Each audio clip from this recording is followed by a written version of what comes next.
Lord Frieza, the conqueror that everyone fears, the reincarnation of destruction, the mastermind behind planetary invasions, the cold-blooded CEO of the universe's deadliest space thieves. Watching this clip, the first thing that truly creeped me out was his body. A big tail bio armor and those glowing purple crystal-like plates erupting from his knees, and especially that large gem embedded in his head, sitting right between two demonic horns. I mean, where the hell is this guy from? Why does he have crystal popping out of his body? Even now, that image haunts me.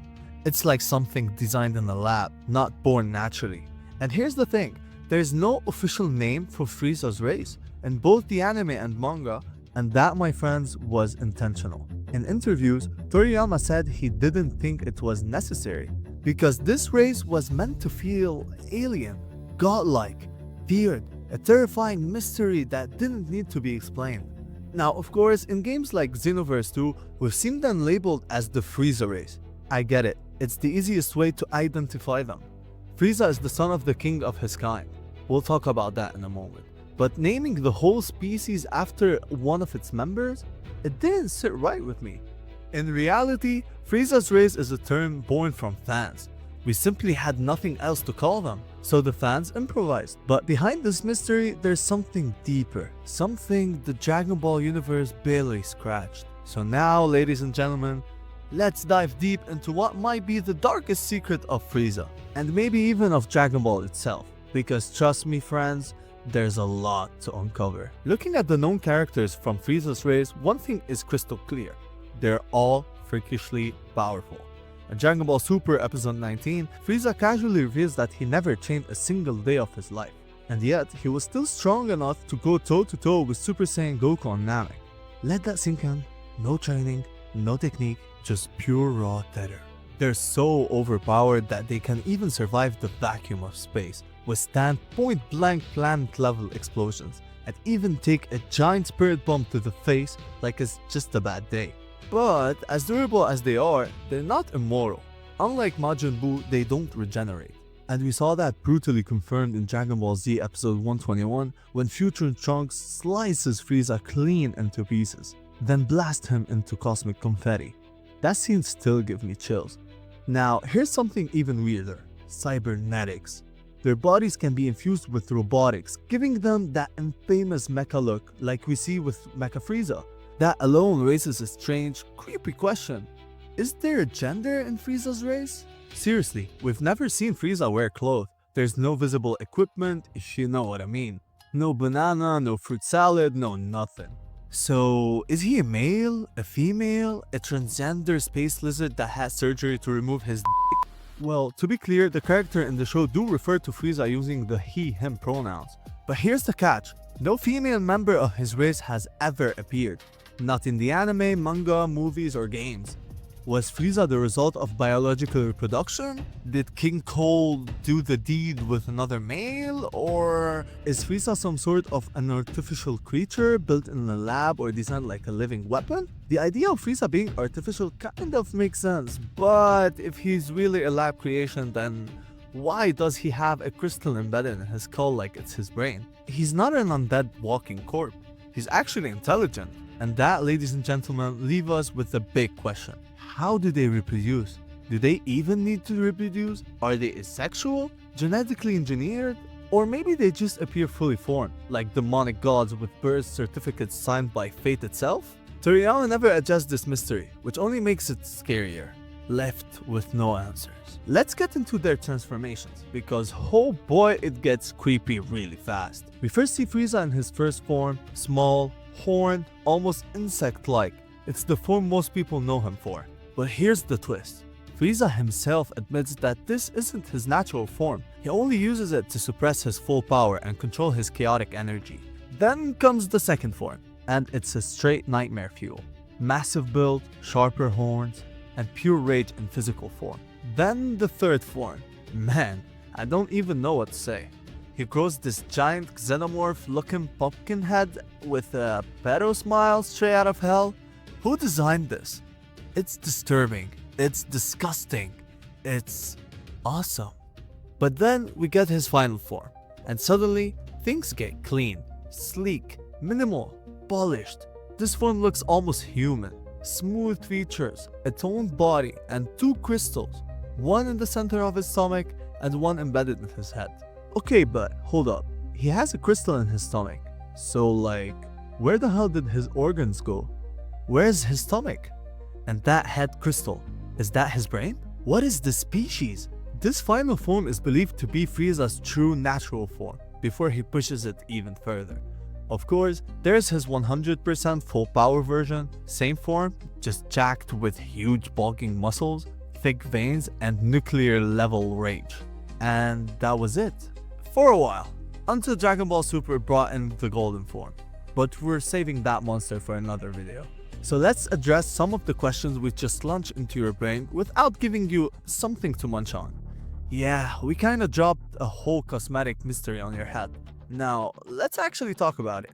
Is Frieza artificial? Let's start simple.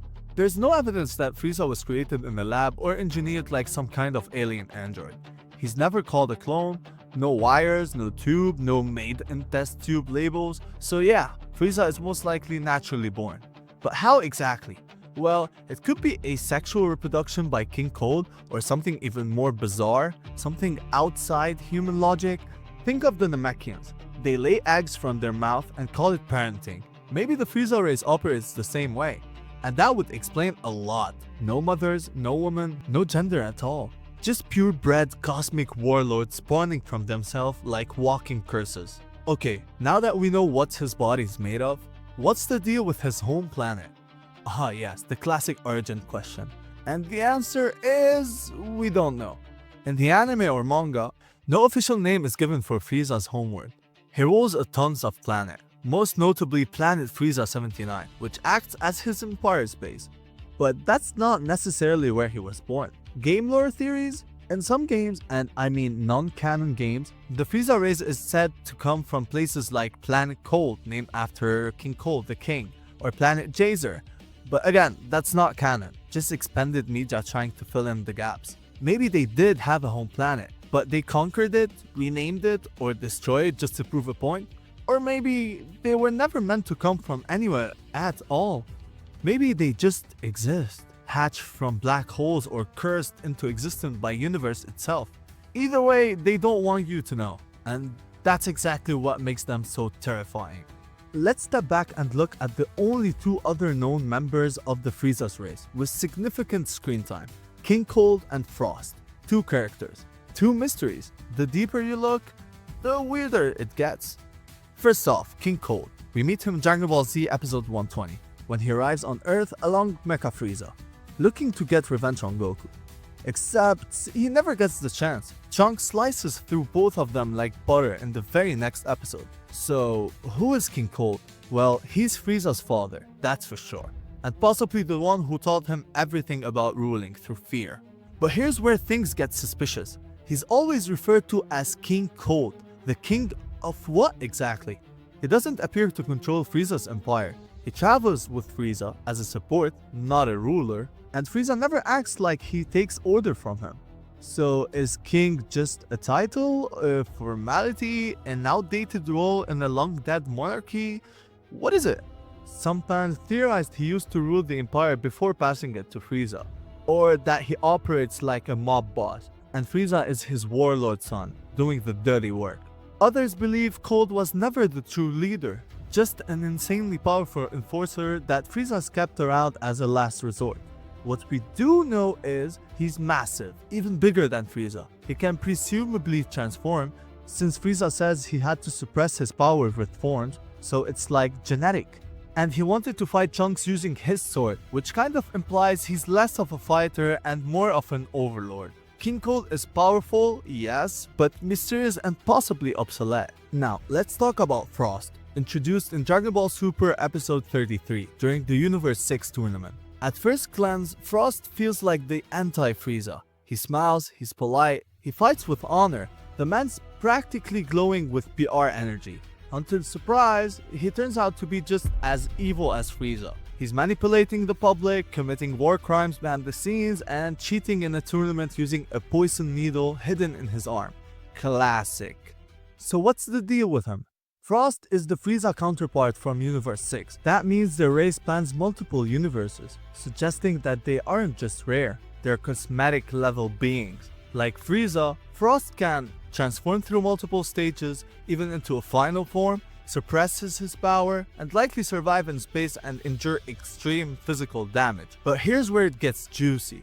Frost claims to be a hero in Universe 6. He says he stops wars. What he doesn't mention, he started those same wars just so he can look like the savior. He's basically Frieza with a PR manager. So whether you're looking at Frieza's daddy issues or his interdimensional twin, one thing is clear. The Frieza race wasn't made to serve a story. They were made to hunt it. No matter the form, no matter the universe, they don't change. They conquer. Alright, I know I didn't give you a real conclusion here, but honestly, that's because there isn't one. Frieza's origin was never really explored. Yeah, we got a few glimpses, a few throwaway lines, but nothing concrete, nothing deep. I truly believe the writers just didn't feel like it was worth diving into his backstory.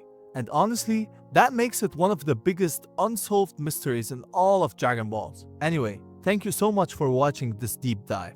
And hey, if you stuck around this long, you're in for a treat. I'm doing a massive giveaway in my Discord server to celebrate its grand opening.